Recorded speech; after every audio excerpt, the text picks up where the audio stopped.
It's Bullseye. I'm Jesse Thorn. It's time now for Canonball.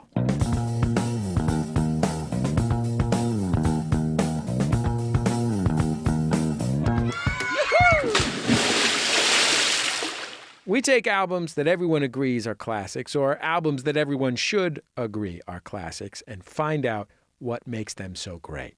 This week, we're going to talk about Donny Hathaway Live. It was recorded in Hollywood and New York in 1972. It's almost entirely covers, with Hathaway singing and playing piano.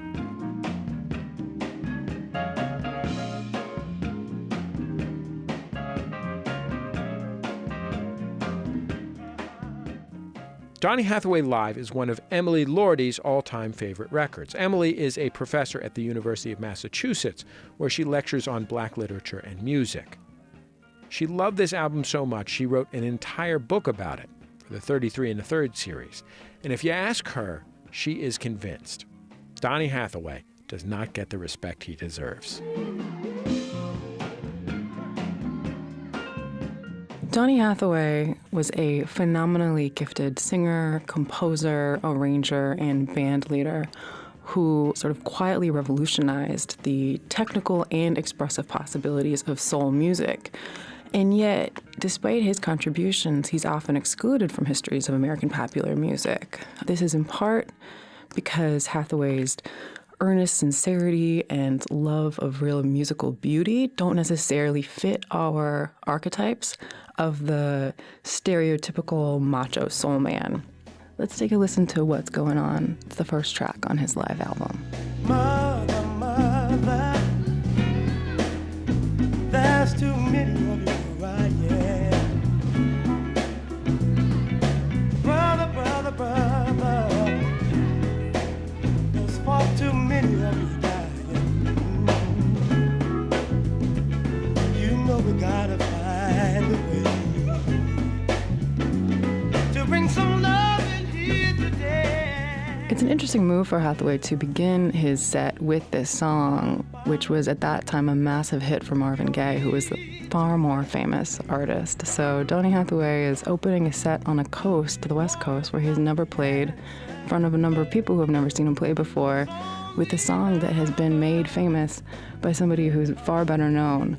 There are a couple of different ways to interpret that decision. One would be that it's a kind of modest overture, this idea that even if people don't know Donny Hathaway, they'll probably know this song, so it's a kind of way in.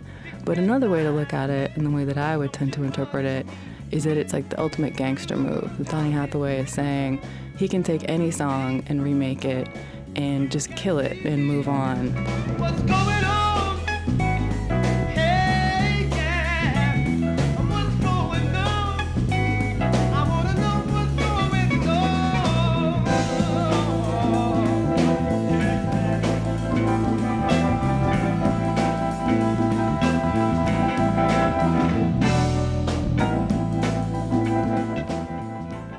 The first song that I heard from this record was his cover of John Lennon's Jealous Guy. I was dreaming of the past,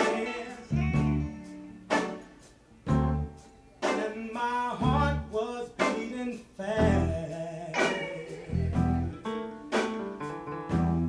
I began to lose control. He recorded Jealous Guy live just 6 weeks after Lennon had released this song on his album Imagine. And what Hathaway does, as he would do for so many recordings, is to remake this song in his own image. John Lennon's version of the song is a kind of demure apology that is issued from a man whose jealousy has gotten the better of him. When Hathaway sings the song, however, he kind of steadily builds the intensity of the lyric, as if telling the story about this night he got jealous just makes him mad all over again. I was feeling insecure. You might not want me anymore. I was shivering inside.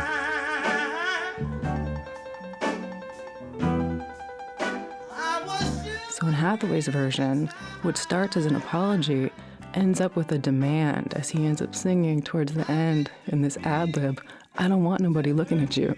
So what's so interesting about that to me is that I think that it kind of exposes the central irony of Lennon's version. Because what Hathaway does is to show how insufficient, if not actually hypocritical, it is to apologize for being jealous while also complacently admitting that you're just a jealous guy. In Hathaway's version, that admission comes to seem like more of an excuse than an apology. It comes to seem like it's less the answer to this problem than the problem itself.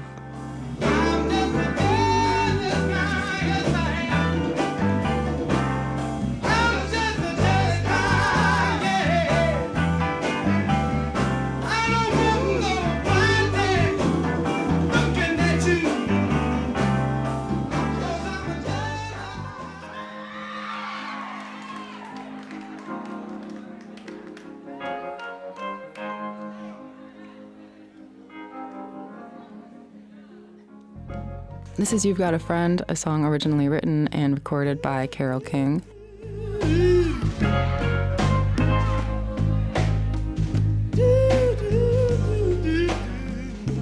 This, to me, is the album's most iconic moment because the album as a whole documents not only Donny Hathaway's incredible abilities as a pianist, composer, arranger, band leader, and of course, an incredible vocalist, but it also documents the love that you can really hear so clearly between Donny Hathaway and his audience.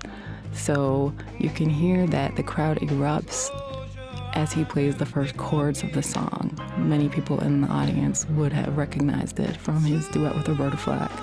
But they also then took the opportunity to play the role of Roberta Flack as Donny Hathaway is singing the song.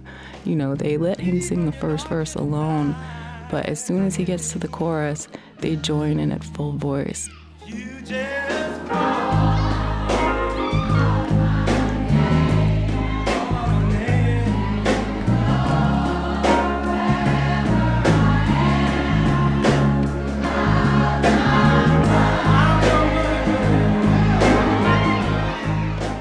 The last track on Donny Hathaway Live is Voices Inside, the subtitle of which is Everything is Everything. is everything, y'all.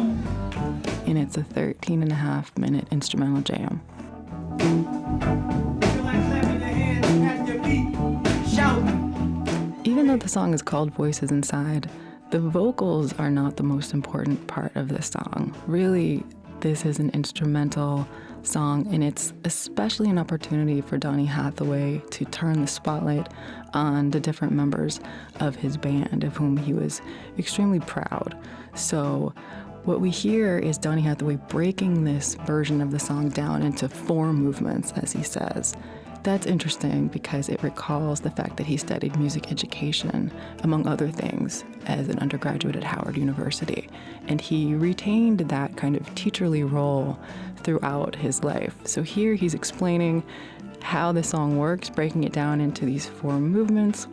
Donny Hathaway sequentially introduces the different members of his band who are going to play these solos. Not only does he introduce Mike Howard, for instance, on guitar, but he tells us that he's from Washington, D.C.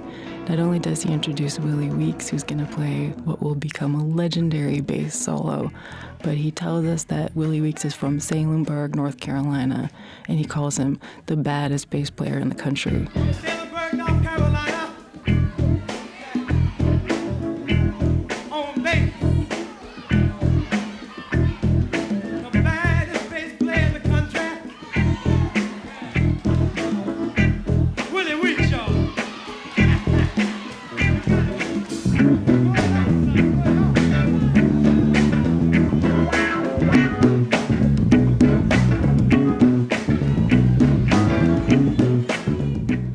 One reason why I think this is important is because it really puts into action what Martin Luther King called the concept of a beloved black community. Donny Hathaway is very intent on distributing the voices of this song amongst the different players in his group. It's also important at a moment when Black expressive labor is not necessarily being acknowledged. Donny Hathaway is very careful to work against that idea of obscuring or even stealing Black music and not crediting its originators by making a point of naming and identifying and even giving us the place of origin of all of the people who are contributing. It's an album that bears his name only, but he wants to make it clear in the way that he's performing this song that it is truly a collective, communal enterprise.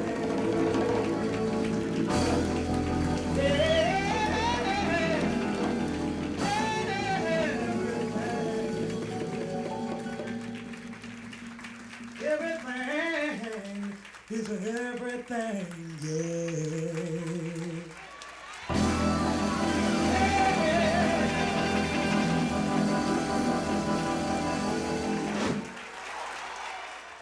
Dr. Emily Lordi on the album she would add to the pop culture canon, 1972's Donny Hathaway Live.